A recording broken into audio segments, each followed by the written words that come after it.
মোরা বিজ্ঞানে পারি শুধু ভাঙা গড়ার কাজ।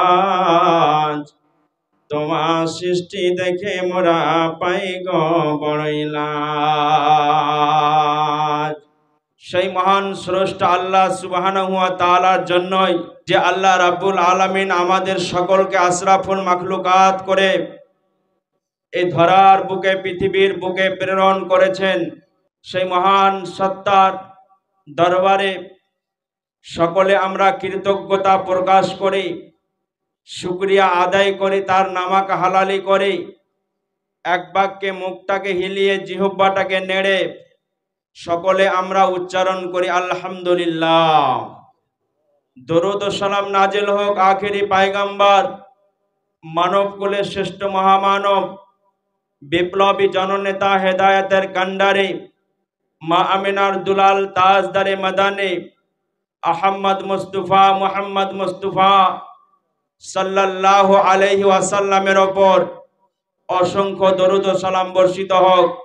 সকলে পড়ি আল্লাহুম্মা সাল্লি আলাই, আল্লাহুম্মা বারিক আলাই। বন্ধুগণ আমার, শুনুন, আমরা মানুষ, আমরা গরু নয়, গাভী নয়, ছাগল নয়। আমাদের আল্লাহ সেন্স দিয়েছেন, আমাদের বিবেক দিয়েছেন, চেতনা ভাবনা আমাদের দিয়েছেন, সুন্দর শিকল সুরাত দিয়েছেন। আমাদের আল্লাহ রাব্বুল আলামিন অনার্থক, বেকার, অকেজো প্যাকেজ হিসাবে আল্লাহ পৃথিবীতে প্রেরণ করেননি। বিশ্ব নিয়ন্তা আল্লাহ সুবহানাহু ওয়া তাআলা আমাদেরকে বেকার পৃথিবীতে পাঠাননি। আমি যে পোশাকটা পরে আছি, আপনি যে পোশাকটা পরে আছেন, কেন পোশাকটা পরে আছেন? শীত থেকে রক্ষা পাওয়ার জন্য আপনি পোশাক পরিধান করে আছেন। লুঙ্গি বা ফুল প্যান্ট পরে আছি বা পরে আছেন কেন? নিজের ইজ্জত, নিজের আবরু ঢাকার জন্য, যেটা আল্লাহ রাব্বুল আলামিনের নবী আমাদের ঢাকতে বলেছেন। ইজ্জতটা আমাদের শালীনতা বজায় রাখতে বলেছেন, তাই আমরা ইজ্জত আমরা নিজেরা ঢেকে রেখেছি। বন্ধুগণ আমার, আল্লাহ পাক সুবহানাহু ওয়া তাআলা তাই আমাদেরকে বলছেন, ওমা খালাকতুল জিন্না ওয়াল ইনসা ইল্লা লিয়াবুদুন। মানুষকে আমি বেকার, অনর্থক আমি তৈরি করি নাই। আমি আমার উপাসনা, আমার সিদ্ধসানা, আমার জিকিরাজকার, আমার ইবাদত, আমার উপাসনা আমার আদালতে, আমার পার্লামেন্টে, আমার গির্জায় করার জন্য আমি তোমাদেরকে সৃষ্টি করলাম। পৃথিবীতে মাস্তানি করবে, রাহাজানি করবে, বেঈমানি করবে, বাটপাড়ি করবে, দাগাবাজি করবে, সুদের কারবার চালাবে, বিড়িখোর হবে, সুদখোর হবে, এর জন্য আমি তোমাদেরকে প্রেরণ করি নাই। এর জন্য আমি তোমাদেরকে প্রেরণ করি নাই। কি? ইল্লা লিয়াবুদুন। মিনার হতে ভাসিছে আজান, মিনার হতে ভাসিছে আজান। হাইয়া আলাস সালাম, হাইয়া আলাল ফালাহ। লাঙ্গল ফেলিয়া মসজিদে চলো, ভুলিবে মনের জ্বালা,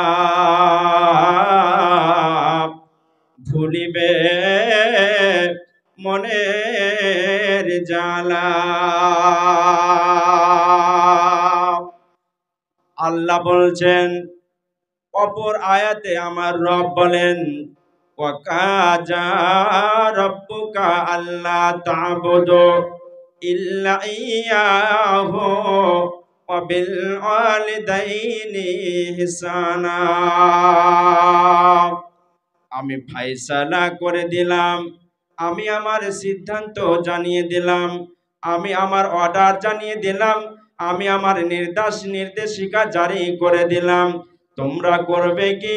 ওয়াকাজা রব্বুকা আল্লা তা'বুদু ইল্লা ইয়াহু ওয়া বিল ওয়ালিদাইনি ইহসানা। মূর্তি পূজা করবে না, গাছ পূজা করবে না, কবরের পূজা করবে না, গাছের পূজা করবে না, পাথরের পূজা করবে না। পৃথিবীতে যত পূজা আছে কোনো পূজা তোমরা করবে না, শুধুমাত্র আমার ইবাদত করবে, আমার উপাসনা করবে। এটা আমি ফয়সালা জানিয়ে দিলাম। তারপরে আমার ফয়সালা, তারপরে আমার সিদ্ধান্ত হচ্ছে কি, তোমরা তোমার বৃদ্ধ বাবা এবং মায়ের তোমরা তোমরা আদর যত্ন করবে, তোমরা লালন পালন করবে। এর জন্য আমি তোমাদের ফয়সালা জানিয়ে দিলাম। চোখ রাঙিয়ে বাবার সঙ্গে, চোখ রাঙিয়ে মায়ের সঙ্গে, ধিৎকারি মেরে চিৎকারি মেরে জোরে আওয়াজে মায়ের সঙ্গে বাবার সঙ্গে জীবনেও কথা বলবে না। বান্দরামি করার জন্য এই পৃথিবীর বুকে দুনিয়াতে তোমাদেরকে পাঠায় নাই, তোমরা আমার উপাসনা করবে, এর জন্য তোমাদের পৃথিবীতে পাঠালাম। আল্লাহ তাই বলছেন, ইয়া আইয়ুহাল ইনসান মা গাররাকা বিরাব্বিকাল কারীম।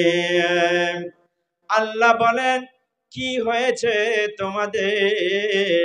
কার ধোকায় তোমরা পড়ে গেলে? কার চক্রান্তে তোমরা পড়ে গেলে? কার মোহে তোমরা পড়ে গেলে?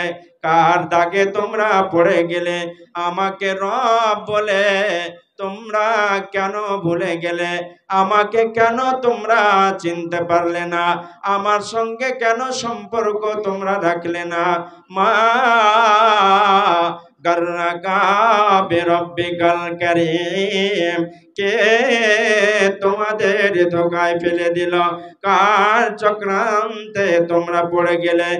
আমার সঙ্গে সম্পর্ক ছিন্ন করে দিলে। পৃথিবীর বুকে তোমাদের অস্তিত্ব বলে কিছুই ছিল না। তোমরা গাছের লতায় ছিলে, গাছের পাতায় ছিলে, লেবুতে ছিলে, কিশমিশে ছিলে, আঙ্গুরে ছিলে, চাউলে ছিলে, বিভিন্ন খাবারে ছিলে। তোমার মা বাবা ভক্ষণ করলো, ভক্ষণ করার পর রক্ত হলো, রক্ত থেকে আমি বীর্য তৈরি করলাম, সে বীর্য আমি মায়ের রেহেমে দিলাম। মা বাবার ক্রোশ হলো, ক্রোশ হওয়ার পরে বীর্যটা মায়ের রেহেমে দিলাম। দেওয়ার পরে দেহ নামে ফার্নিচার, বডি আমি মায়ের পেটে তৈরি করলাম। করার পর 10 মাস 10 দিন মায়ের পেটে আমি রাখলাম। ওখানেও আমি তোমাকে খাবার দিলাম, আমি চাইলে তোমাকে মেরে দিতাম। পৃথিবীর মুখ আমি তোমাকে দেখতে দিতাম না। কিন্তু আমি মহান আল্লাহ, আমি রব, আমি মালিক। তোমাকে সৃষ্টি করার পরে পৃথিবীর মুখ আমি দেখালাম, দুনিয়ায় নিয়ে এলাম, তারপরে তোমরা আমাকে চিনতে পারলে না। তারপরে আমরা আল্লাহকে চিনতে পারলাম না, রবকে আমরা চিনতে পারলাম না। স্রষ্টা, যিনি অক্সিজেন দেন, যিনি খাবার দেন, যিনি আহার আমাদেরকে দেন, তাকে আমরা চিনতে পারলাম না। এই সিস্টেমগুলো কিন্তু ভালো নয়। এই চা খাওয়া, মুড়ি খাওয়া, এগুলো কোনো সিস্টেম হলো এতক্ষণ রাতে?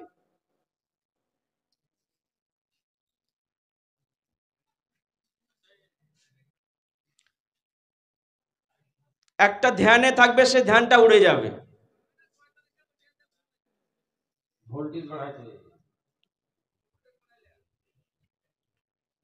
এটা তো কোথাও দেখতে পাই না, আপনাদের এদিকে দেখা যায়।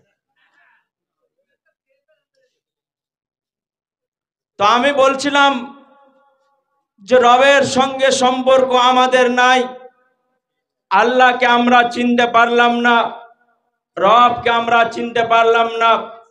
যে আল্লাহ রাব্বুল আলামিন আমাদেরকে আহার দেন, আমাদেরকে অক্সিজেন দেন। আচ্ছা বলুন তো, আমি যে আপনাদের সঙ্গে কথা বলবো এখন চা খাওয়াতে ব্যস্ত, তাহলে মাইকটা বন্ধ থাক নাকি? মাইকটা বন্ধ থাক, তা আমি কথা বলবো, তো আপনারা কি উত্তর দিবেন? আমি আপনাদেরকে বলছি, আপনাদের যদি পেশাব বন্ধ হয়ে যায়, আপনাদের যদি পেশাব বন্ধ হয়ে যায়, তাহলে আপনি ডাক্তারের বাড়ি যাবেন না যাবেন না? আপনারা ডাক্তারের বাড়ি যাবেন তো আপনারা? আচ্ছা, যদি ডাক্তার বলে 3 লক্ষ টাকা লাগবে, তাহলে আপনারা রাজি হবেন না হবেন না? রাজি হবেন। আপনার পেশাব ক্লিয়ার করে দিব, 3 লক্ষ টাকা লাগবে, রাজি হয়ে যাব। 4 লক্ষ টাকা লাগে, 10 লাখ লাগে, যা টাকা লাগবে লাগুক, কিন্তু আমার পেশাবটা ক্লিয়ার করে দেন। ঠিক না ভুল বললাম? যে পেশাব ক্লিয়ার করা চাই। কিন্তু বলুন, যে রব, যে মালিক, যে সত্তা, যে মনিব, আমার রব, আপনার রব, দিনে একবার নয়, দুবার নয়, 3 বার 4 বার করে পেশাব ক্লিয়ার করেন, তাকে কত টাকা লাগবে বলুন? একবার পেশাব বন্ধ হয়েছে, পেশাব হচ্ছে না, পেশাব করার জন্য ছটপট ছটপট করছেন, ডাক্তারের কাছে গেলেন, ডাক্তার বলছেন আপনার পেশাব ক্লিয়ার করে দেব, কিন্তু 4 লক্ষ বা 10 লক্ষ টাকা লাগবে। এটা দেওয়ার জন্য আপনি তৈয়ার হয়ে গেলেন, রেডি হয়ে গেলেন। আমার রব বলেন, দিনে তোমাদের 3 বার 4 বার পেশাব ক্লিয়ার করে দিলাম, আমাকে কত টাকা দেবে? আমার রব বলেন, আমাকে কোনো টাকা লাগবে না, আমাকে কোনো পয়সা লাগবে না। কুলু ওয়াশরাবু হানিয়াম মারিয়া। আমার জমিনে তোমরা খাও, আমার জমিনে তোমরা ভক্ষণ করো। আচ্ছা, পায়খানা যদি বন্ধ হয়ে যায়, পায়খানা না হয়, তাহলে ডাক্তারের কাছে যাবেন, ডাক্তার যা চাইবেন তাই আপনারা দিতে রাজি হয়ে যাবেন। আমরা হব না হব না রাজি গো? জি বলেন, হব না হব না? জি হব। কিন্তু যেই সত্তা প্রতিদিন আমার পায়খানা ক্লিয়ার করছেন, বলছেন পায়খানা ক্লিয়ার করার জন্য আমাকে টাকা লাগবে না, আমাকে পয়সা লাগবে না, কোনো কিছুর প্রয়োজন নাই, শুধুমাত্র ইল্লা লিয়াবুদুন, আমাকে ডাকবে, আমাকে স্মরণ করবে, আমার নাম উচ্চারণ করবে, এতে আমি সন্তুষ্ট হয়ে যাব, এতে আমি রাজি হয়ে যাব, তোমাদের কিছু দেওয়া লাগবে না। অক্সিজেন যখন আমাদের প্রয়োজন হয়, তো হসপিটালে আপনার হাজার হাজার টাকা খরচা হয়ে যায়। আচ্ছা বলুন, আমার বয়স 50 বছর 60 বছর হয়ে গেল, সূর্য প্রতিদিন পূর্ব দিকে উঠছে, পশ্চিম দিকে ডুবছে, সূর্য পূর্ব দিকে উঠছে, পশ্চিম দিকে ডুবছে, তার মানে 12 ঘন্টা আমাকে আপনাকে আলো দিচ্ছে, দিচ্ছে না দিচ্ছে না গো? কথা বলেন, দিচ্ছে না দিচ্ছে না? 12 ঘন্টা আলো দিচ্ছে, 12 ঘন্টা আলো দিচ্ছে। এই যে জেনারেটর ভাড়া হয়েছে, লাইট গুলো জ্বলছে, এর জন্য আপনার পয়সা লাগবে না লাগবে না? মাইকম্যানকে পয়সা লাগবে, এর জন্য পয়সা লাগবে। আপনার বাড়িতে ইলেকট্রিক আছে, লাইন কানেকশন আছে, মাসের মাস বিল চলে আসে, মাসের মাস বিল চলে আসে, আসে না আসে ভাই? জি চলে আসে। যদি মাসের বিল আপনি না দেন, তাহলে আপনার কানেকশন কেটে দেবে, কাটবে না কাটবে না? যদি আপনারা বিল না দেন, বিল পেমেন্ট না করেন, 2 মাস 4 মাস যদি কেটে যায়, তাহলে আপনাদের কানেকশন, লাইনের কানেকশন কেটে দেবে। আপনার বাড়িতে আর ফ্যান চলবে না, লাইট জ্বলবে না, আপনার বাড়িতে আর আপনার কিনা ইনভার্টার চলবে না, ফ্রিজ চলবে না, কুলার চলবে না, আপনার তারপরে ফ্রিজ চলবে না, সব টোটাল বন্ধ হয়ে যাবে। আল্লাহ বলছেন, শোন, পশ্চিমবঙ্গ সরকার মাসের মাস বিল ধরিয়েছে তোমাদের হাতে, কিন্তু আমি রব, আমি মালিক। তোমাদের 1 বছর নয়, 2 বছর নয়, 50 বছর ধরে তোমাদের 12 ঘন্টা আমি তোমাদেরকে আলো দিলাম। আজ পর্যন্ত তোমাদের গেটে, তোমাদের দুয়ারে আমার কোনো ফেরেশতা যায়নি যে সূর্যের বিল লাগবে, সূর্যের বিল লাগবে এ বলে আল্লাহ ফেরেশতা কারো দরবারে গেছে? বলুন গেছে? কারো বাড়িতে গেছে যে বিল লাগবে? তাহলে এগুলো ফ্রি। আল্লাহর জমিন ফ্রি, অক্সিজেন ফ্রি, খাবার ফ্রি, পোশাক ফ্রি। আল্লাহর জমিনে চলবেন, কোনো ট্যাক্স লাগবে না, জমিনে ভাড়া লাগবে না। আল্লাহ বলছেন শুধুমাত্র ইল্লা লিয়াবুদুন, আমার উপাসনা করবে, আমি এটাই চাই। আমার জিকির আজকার করবে, এটাই আমি চাই, আর কিছুই আমি তোমাদের চাই না। আল্লাহর নবী বলেছেন কুল্লু উম্মতি ইয়াদখুলুনাল জান্নাহ ইল্লা মান আবা। কিলা মান আবা ইয়া রাসূলুল্লাহ, মান আতানি দাখালাল জান্নাহ ওয়া মান আসানি দাখালান নার।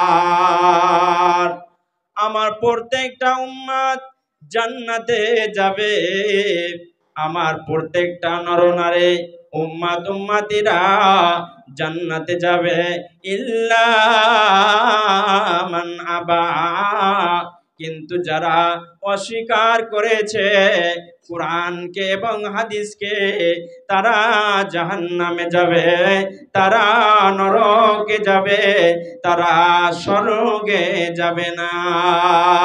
সাহাবায়ে কেরাম বললেন ইয়া রাসূলুল্লাহ, ইয়া হাবিবাল্লাহ, নবী গো আবা কি জিনিস বুঝতে পারলাম না। আল্লাহর নবী বললেন মান আতানি দাখালান জান্নাহ, যারা আমার ইতাআত করবে, যারা আমাকে অনুসরণ করবে, যারা আমাকে ফলো করে চলবে, যারা আমাকে আমার পথ অনুসরণ করবে, অনুকরণ করবে, ওরা যাবে জান্নাতে। যারা আমাকে ফলো করবে না, যারা আমাকে অনুসরণ করবে না, যারা আমার কৃষ্টি কালচার যাদের ভালো লাগবে না, ওরাই যাবে জাহান্নামে, ওরা যাবে নরকে। আজ বলুন আমাদের রং কোনগুলো রং ভালো লাগে? নায়ক নায়িকাদের রং আমাদের ভালো লাগে। ফিল্মি জগতের নায়ক নায়িকা যারা আছে, ইহুদি খ্রিস্টান যারা আছে, তাদের পোশাক পরতে আমাদের ভালো লাগে। আমাদের মুখে দাড়ি নাই, দাড়ি ছাড়তে আমাদের লজ্জা লাগে। আমাদের স্ত্রী বলে যে আপনি দাড়ি রাখিয়েন না, দেখতে বুড়া বুড়া লাগছে, আপনার সঙ্গে মার্কেটে যাব না। বলে না, বলে না গো? জি বলুন। আমার স্ত্রী, আপনার স্ত্রী বলে যে দাড়ি কাটতে হবে, দাড়ি থাকলে আপনার সঙ্গে আমি ভাত খাবো না, আপনার সংসার আমি করব না, দাড়িটা কেটে ফেলুন, বুড়া বুড়া লাগছে, সংসারে আপনার থাকবো না। নবীজি বলছেন আমি দুটো জিনিস তোমাদের জন্য আমি রেখে চলে গেলাম। তারাকতু ফীকুম আমরাইন লান তাজিল্লু মা তামাসসাকতুম বিহিমা কিতাবাল্লাহি ওয়া সুন্নতি রাসূলিহি। উম্মত রে, তোমাদের জন্য আমি দুটো জিনিস রেখে গেলাম, একটা হলো কোরআন, একটা হলো হাদিস। এই দুটোকে ফলো করে যারা জীবন যাপন করবে, ওরা স্বচ্ছ রাস্তায় চলতে চলতে চলতে চলতে চলতে চলতে ওরা জান্নাত পর্যন্ত পৌঁছে যাবে। যারা দুটো কি জিনিসকে ফলো করে জীবন যাপন করবে না, ওরা অন্ধকারে পড়ে যাবে, ওরা জাহান্নাম চলে যাবে, স্বর্গে যেতে পারবে না। আচ্ছা বলুন, এখান থেকে যদি আপনি গজদার পাড়া যান, তাহলে একটা রাত্রে গেলে আপনাকে টর্চ লাইটের প্রয়োজন না প্রয়োজন নয়? একটা টর্চ লাইটের প্রয়োজন না প্রয়োজন নয়? আপনারা কথা বলুন, হ্যাঁ না বলুন। হ্যাঁ, টর্চ লাইটের প্রয়োজন। কেন? আপনার পাটা যেন গর্তে না পড়ে যায়, আপনার পাটা যেন কাঁচে না পড়ে যায়, আপনার পাটা যেন পায়খানায় না পড়ে যায়, আপনার পাটা যেন আপনার ড্রেনে না পড়ে যায়। এর জন্য আমি টর্চ লাইটটা নিলাম, যেন সুন্দরভাবে স্বচ্ছভাবে পা ফেলতে ফেলতে আমি গজদর পাড়া যেন পৌঁছে যায়। আল্লাহর নবী বলেন, স্বচ্ছ রাস্তা কোরআন হাদিস যারা এটা ফলো করে জীবন যাপন করবে, ওরা জান্নাত পর্যন্ত পৌঁছে যাবে, ওদের কোনো ডিস্টার্ব হবে না, ওদের কোনো ডিস্টার্ব হবে না, ওরা সোজা চলে যাবে জান্নাতে। কিন্তু বন্ধুরে, এমন দুনিয়ার মহাব্বতে পড়ে গেলাম, আজকে আমাদের ফেসবুক সময় পায়, মেসেঞ্জার সময় পায়, হোয়াটসঅ্যাপ সময় পায়, বিবি সময় পায়, ব্যবসা সময় পায়, জমি জায়গা সময় পায়, পৃথিবীর বুকে যত কর্ম আছে সমস্ত কাজ সময় পায়। কিন্তু আমার রব, আমার মালিক সত্তা, সেই মালিক আমার কাছে 24 ঘন্টার মধ্যে 1 ঘন্টাও সময় পাই না। যে রব আমাকে খাওয়ায় পড়ায়, সে রবকে আমরা চলতে ফিরতে উঠতে বসতে শয়নে স্বপনে আমরা স্মরণ করতে পারি না। এই যে নতুন সাল পড়েছে, কিছুক্ষণ আগে শুনছিলেন নতুন সাল পড়েছে, নতুন সাল পালন করার জন্য মুসলমানের ছেলেরা ডিজে বাজনা নিয়ে পিকনিক করার জন্য পার্কে যায়, যায় না যায় না গো? হ্যাপি নিউ ইয়ার পালন করে। এটা আমাদের মুসলমানদের কালচার নয়, এটা ইহুদি খ্রিস্টানদের কালচার। বিশ্বনবী জনাবে মুহাম্মদুর রাসূলুল্লাহ, জোরে বলুন সাল্লাল্লাহু আলাইহি সাল্লাম, তিনি বলেছেন, মান তাশাব্বাহা বিকাউমিন ফাহুয়া মিনহুম। আল্লাহর নবী তিনি বলেছেন, যারা যার পথ অনুসরণ করবে, যাকে ফলো করে জীবন যাপন করবে, যাকে অনুকরণ করবে, তার সঙ্গে কাল কিয়ামতের ময়দানে উঠবে। আমি যদি স্বস্তিকা ব্যানার্জি, লকেট ব্যানার্জি, আপনার ক্যাটরিনা কাইফ, আর আপনার রানী মুখার্জি, আর তারপরে সঞ্জয় দত্ত, তারপরে আপনার ববি দেওয়াল, তারপরে শাহরুখ খান, তারপরে সলমান খান, তারপরে অমিতাভ বচ্চন, এরাকে যদি আমরা ফলো করে জীবন যাপন করি, তাহলে আমাদের হাসর হবে এই নায়ক নায়িকাদের সঙ্গে। এরা নিজেও বাঁচতে পারবে না, আমাকেও বাঁচাতে পারবে না। যিনি বাঁচাবেন, যাকে ফলো করলে, যাকে আমরা ফলো করে রক্ষা পাবো, তিনি হলেন হযরতে মুহাম্মদ, জোরে বলুন সাল্লাল্লাহু আলাইহি ওয়াসাল্লাম। তার আদর্শ, লাকাদ কানা লাকুম ফি রাসূলিল্লাহি উসওয়াতুন হাসানা, তাকে ফলো করে জীবন যাপন করলে আমরা ধন্য হয়ে যাব, কামিয়াব হয়ে যাব, সাকসেস হয়ে যাব, লাভবান হয়ে যাব। পরকাল আমাদের সুখের হবে, পরকাল আমাদের আঞ্জামটা খুব ভালো হবে। তাই আমরা বিশ্বনবী জনাবে মুহাম্মদকে আমরা আদর্শ হিসাবে, মডেল হিসাবে, নায়ক হিসাবে আমরা ফলো করে জীবন যাপন করব। বলুন ইনশাআল্লাহ, বলুন ইনশাআল্লাহ। কেউ আমাদের মডেল নয়, কেউ আমাদের মডেল নয়। আমাদের মডেল হলেন বিশ্বনবী জনাবে মুহাম্মদুর রাসূলুল্লাহ এবং মুহাম্মদুর রাসূলুল্লাহ সাল্লাল্লাহু আলাইহি সাল্লাম, তিনি হলেন আমাদের মডেল। তিনি চলতে ফিরতে উঠতে বসতে শয়নে স্বপনে জানতে অজান্তে যেভাবে জীবনে চলেছেন, সেভাবে আমাদেরকে চলতে হবে। প্রতি জুমাতে আমরা কোরআন এবং হাদিসের আলোচনা আমরা শুনে থাকি। একটা করে হাদিস যদি আমরা মেনে নিতাম, তাহলে 50 বছর আমরা বয়স পাই, 52টা বছরে খুতবা হয়, তাহলে 50 বছর 60 বছর বয়সে কতটা আমাদের হাদিস পালন করা হতো, আমাদের জীবনটা মুত্তাকির জীবন হয়ে যেত, পরেজগারের জীবন হয়ে যেত, ইমানদারি জীবন হয়ে যেত। কিন্তু আমরা ডান কান দিয়ে শুনি এবং বাম কান দিয়ে আমরা বের করে দিই। বেমুলমিকে বলার কাজ ওরা বলছে, আমাদের ফুটানি করবি না, মাস্তানি করবি না, তো কি করবি বল?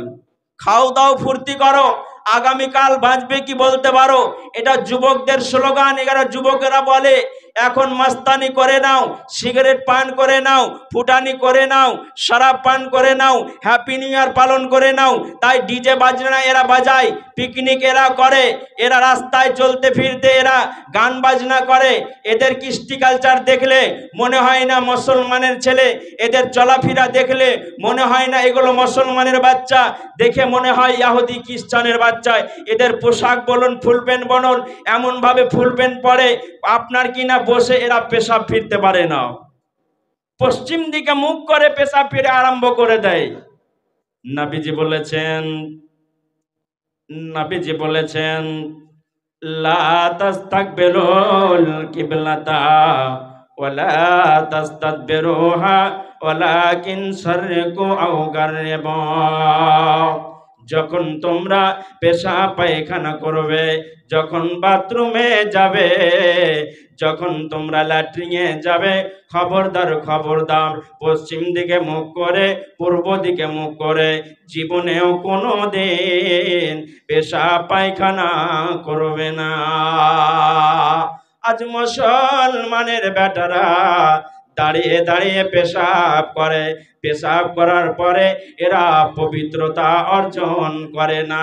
ছাগল যেমন পবিত্রতা অর্জন করতে জানে না, গাভী যেমন পবিত্রতা অর্জন করতে জানে না, মোষ যেমন পবিত্রতা অর্জন করতে জানে না, কুকুর যেমন পবিত্রতা অর্জন করতে জানে না। বিশ্ব নবী বলেছেন, আল্লাহর নবী বলেছেন, যখন তোমরা পেশাব ফিরবে তখন পানি ব্যবহার করবে। পানি যদি না পাও তাহলে 3টা ঢাল ব্যবহার করবে, 3টা মাটি ব্যবহার করবে। বন্ধুরে, মুসলমানের ছেলেরা, মুসলমানের বেটারা এরা পবিত্রতা অর্জন করে না। পশ্চিম দিকে মুখ করে, পূর্ব দিকে মুখ করে এরা পেশাব করে। এদের হেজিটেশন বলে কিছুই না, এদের হেজিটেশন বলে কিছুই নয়। নবীর আদর্শ মানল না। দাঁড়িয়ে দাঁড়িয়ে বাস থেকে নেমে 10 জন মানুষ দাঁড়িয়ে দাঁড়িয়ে পেশাব ফিরা আরম্ভ করে দিল। এরকম দৃশ্য আপনারা দেখেছেন না দেখেননি? কথা বলেন। জি দেখেছেন। 10 জন মানুষ, 5 জন মানুষ বাস থেকে নামার পরে দাঁড়িয়ে দাঁড়িয়ে পেশাব করা আরম্ভ করে। তখন একই লাইনে এর ইঞ্জিল উ দেখে, ওর ইঞ্জিল ই দেখে।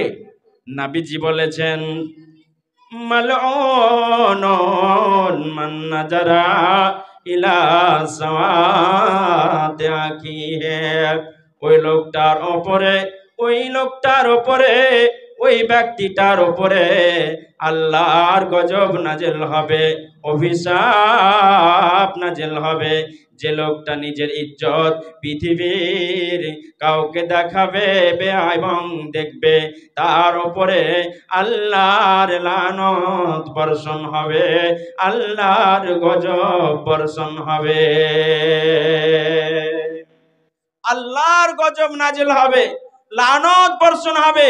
বিশ্বনবী জনাবে মুহাম্মদুর রাসূলুল্লাহ সাল্লাল্লাহু আলাইহি সাল্লাম তিনি যখন বাথরুমে যেতেন, ল্যাট্রিনে যখন যেতেন, তিনি এত দূর চলে যেতেন। বিশ্বনবীর কথা আপনাকে বলছি, এটা আমার বাবার জমিদারির কথা নয়, এটা আমার ভান্ডারির কথা নয়, এটা আমার ফ্যাক্টরির কথা নয়, এটা হাদিসের কথা বলছি আপনাকে।